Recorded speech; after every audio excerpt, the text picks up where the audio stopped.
नमस्कार सर्वांना। तर आज आपण बनवूया पालक पनीर पुलाव। तर त्यासाठी घेतले तांदूळ, पालक, पनीर, काजू, पुलाव मसाला, लाल तिखट, हळद, मीठ, थोडेसे खडे मसाले, कापलेला कांदा, टोमॅटो, लिंबू आणि कोथिंबीर। तर सर्वात आधी घ्यायचे काजू आणि पनीरला फ्राय करून सोनेरी रंग येईपर्यंत। त्यानंतर ठेवायचे कुकर गॅसवर। त्यामध्ये टाकायचे तेल।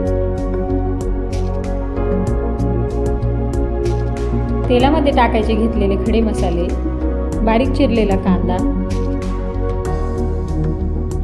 तोपर्यंत घ्यायचे पालक मिक्सरच्या भांड्यामधून वाटून त्याची बारीक ग्रेव्ही तयार करून घेतली। कांद्याला सोनेरी रंग आला की त्यामध्ये टाकायचे टोमॅटो मऊसूत झालं की त्यामध्ये टाकायचा बिर्याणी मसाला, लाल तिखट, हळद व्यवस्थित परतून घ्यायचे आणि नंतर टाकायचे पालकाच्या भाजीची ग्रेव्ही थोडीशी शिजून घ्यायची। नंतर घालायचं अंदाजाने पाणी।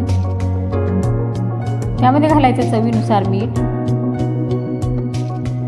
पाणी घालायचे बारीक चिरलेली कोथिंबीर, अर्धा लिंबू पिळायचा आहे आणि तूप टाकायचं। स्वच्छ धुतलेला तांदूळ व्यवस्थित मिक्स केल्याच्या नंतर फ्राय केलेले काजू आणि पनीर टाकायचे आणि 2 ते 3 शिट्ट्या काढून घ्यायच्या। तर बघू शकता गरम गरम पालक पनीर पुलाव तयार आहे। तर व्हिडिओ आवडल्यास लाईक करा, शेअर करा, कमेंट करा। धन्यवाद।